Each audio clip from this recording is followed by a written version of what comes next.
Railway division Agra के द्वारा railway गोदाम पर कार्य करने वाले मजदूरों के लिए एक कैंटीन का टेंडर पास किया गया है और इस कैंटीन का निर्माण नए बस स्टैंड के सामने कराया जा रहा है, जिससे कि रेलवे के मजदूरों के साथ साथ अन्य यात्रियों को भी खान पान की सुविधा मिल सके। इसी क्रम में ठेकेदार ने कैंटीन बनवाने का कार्य भी शुरू करा दिया, जिसे लेकर कुछ लोगों ने इस पर आपत्ति जताई और रेलवे के ट्विटर अकाउंट पर एक पोस्ट डाली गई, जिसमें कैंटीन को रेलवे नियमावली के खिलाफ बताया गया।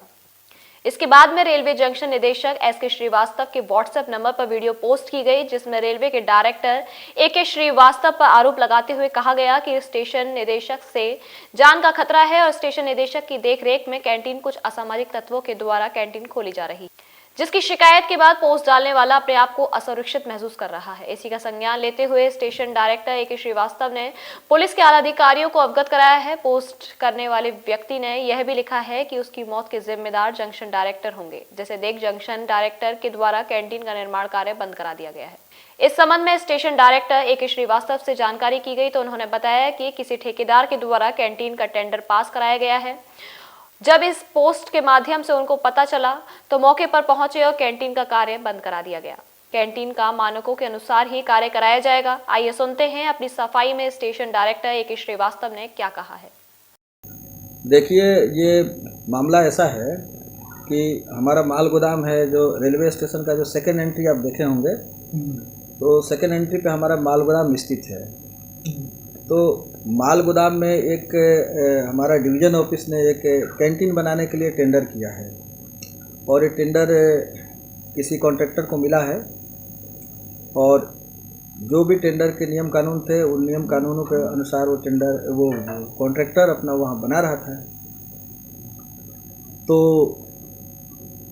किसी एक व्यक्ति है निर्भय सिंह लोधी जो मुझे फ़ोन किया, डिवीज़न में भी फ़ोन किया, फिर वो ट्विटर भी किया, ये गलत हो रहा है, ठीक ना, ये नहीं बनना चाहिए। तो उसके जो सूचना उसने दिया उस सूचना के अनुसार मैं भी वहाँ पहुँचा, देखा क्या चीज़ हो रहा है।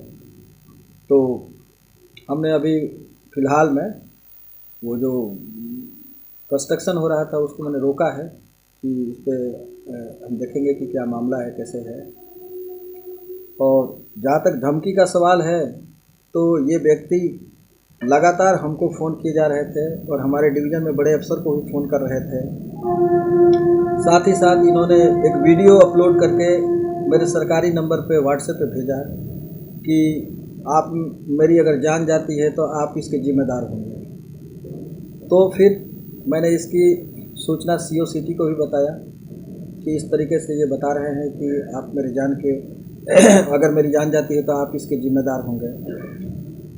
फिर मैंने जिस नंबर से वो वीडियो अपलोड किया था या जिस नंबर से वो बात करते थे उस नंबर पे मैंने भी उनसे बात करने की कोशिश की कि आखिर दिक्कत क्या है, क्या समस्या है आपकी। मैंने उनसे कहा कि जब आपने फ़ोन किया मैंने आपकी बातों को सुना और जो हमको उचित लगा वो हमने किया।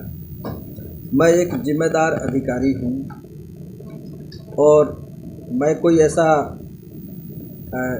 हत्यारा नहीं हूँ और मैं कोई गुंडा नहीं हूँ, ठीक ना। मेरे ऊपर कानून है और मैं कानून का रक्षक हूँ, न कि कानून का भक्षक। तो मैं किसी की जान लेने के लिए यहाँ पे और किसी को धमकाने के लिए नहीं बैठा हूँ। लेकिन अगर कोई व्यक्ति बार बार मेरे मोबाइल पे या बार बार कोई झूठी अफवाहें फैला रहा है कि मेरे जान लेने के लिए या मेरे जान लेने का अगर मेरी जान जाएगी तो श्री एस.के. श्रीवास्तव इसके ज़िम्मेदार होंगे, तो मैं उस व्यक्ति से पूछना चाहता हूँ कि मेरा क्या इंटरेस्ट है और वो व्यक्ति का क्या इंटरेस्ट है जो अकेले इस बात की हंगामा कर रहे हैं। रेलवे ने नियमानुसार कॉन्ट्रैक्ट किया है और इस कॉन्ट्रैक्ट के तहत एक कोई कैंटीन छोटी सी खुल रही है। इस कैंटीन को लेके इतना हंगामा एक अकेला व्यक्ति क्यों कर रहा है? ना वो कोई रेलवे का स्टाफ है, ना कोई वो रेल का पैसेंजर हैं, ना कोई बहुत बड़े समाज सेवी हैं, ना कोई कॉन्ट्रैक्टर हैं। फिर उनको इस बात की किस बात की दर्द उठ रही है? किसी का कोई अगर इससे शिकायत है तो नियमानुसार उस शिकायत का निस्तारण किया जाता है, उसका एक नियम है। इस तरीके से हंगामा करके और ज़ोर ज़बरदस्ती डाल के और ये चाह रहे हैं कि किसी भी तरीके से जो रेलवे ने किया है वो न हो, ये गलत है। और मुझ पे जो आरोप लगा रहे हैं सरासर झूठा है। आप सब भी देखे होंगे, हम यहाँ पे काम कर रहे हैं और मुझे तो आए हुए मात्र यहाँ पे 8-9 महीने ही हुए हैं। और जो इन्होंने कहा, मैंने सारी चीज़ें उसी हिसाब से इनकी सूचनाओं पे मैं गया हूँ, देखा हूँ, जो भी एक्शन लिया हूँ, जो इन्होंने कहा मुझे जहाँ ठीक लगा उसको मैंने ठीक समझा, जिसको जहाँ गलत लगा उसको गलत मैंने साबित किया, परंतु इसके बावजूद भी ये बाज नहीं आ रहे हैं अपनी हरकतों से। तो फिलहाल में निर्माण कार्य चल रहा है कि बंद कर दिया? अभी फिलहाल में बंद है। Mehta hospital and IVF centre Mathura में प्रसूति एवं स्त्री रोग व निसंतान संबंधी सभी रोगों के इलाज के साथ साथ निसंतान स्त्री व पुरुषों की सभी जांचें व इलाज, सभी दूरबीन ऑपरेशन संभव। इसके अलावा घुटने कूल्हे का जोड़ बदलना, नेलिंग प्लेटिंग द्वारा जटिल फ्रैक्चर का उपचार, दूरबीन द्वारा जोड़ों का इलाज दिल्ली आगरा से आधे रेट में उपलब्ध है। नवजात शिशु एवं बाल रोग विभाग में एक्यूबेटर, नेबुलाइजर, टीकाकरण एवं गहन चिकित्सा कक्ष उपलब्ध है। विशेष सुविधाएं मॉड्यूलर ऑपरेशन थिएटर, अत्याधुनिक anaesthesia work station, digital X-ray, advance high risk labour room, air condition कमरे व वार्ड, 24 घंटे फार्मेसी उपलब्ध। हमारे साथ जुड़े रहने के लिए न्यू न्यूज के YouTube चैनल को सब्सक्राइब कीजिए, साथ ही बेल आइकन को दबाइए न्यू न्यूज की खबरें सबसे पहले देखने के लिए।